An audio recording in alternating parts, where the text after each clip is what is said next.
What to do in times of adversity and challenge, and how to handle adversity and challenge. We live in some times where there's a whole bunch of things going on that we may not feel like we're always in control.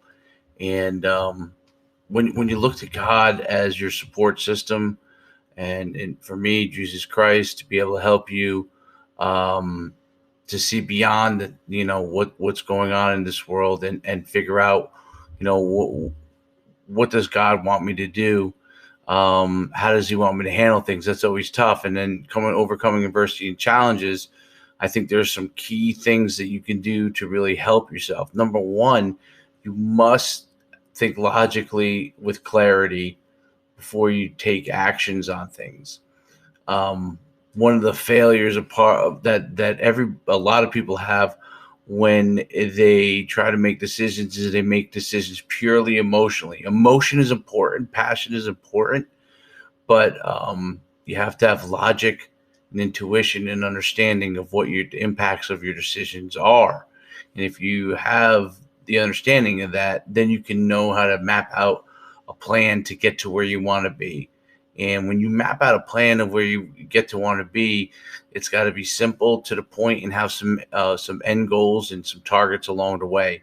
Um, those are key to getting you out of a funk, from you overanalyzing something and then reacting emotionally, instead of logically, on things.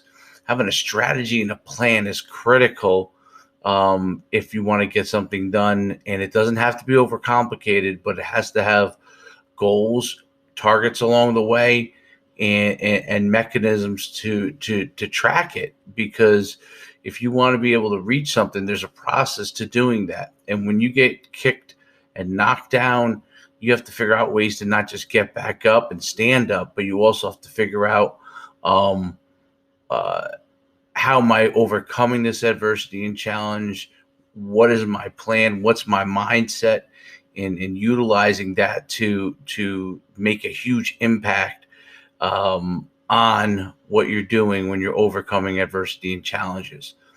Um, those are some real key aspects to it. So first, you must have a plan. You can't just, when you have adversity hit, just say to yourself, "Oh, I'm going to fight." Well, why are you fighting? What are you fighting? How are you fighting? And then you have to have a plan of action with targets that you can hit along the way in order to get that strategy taken care of in that end goal. And you have to be able to have a proper process in order to get that done. And that way, when those challenges come, you handle that up and down much better. You don't get overly emotional on it, and then you can overcome adversity and challenges and make ultimately better decisions that will help you in everything that you do.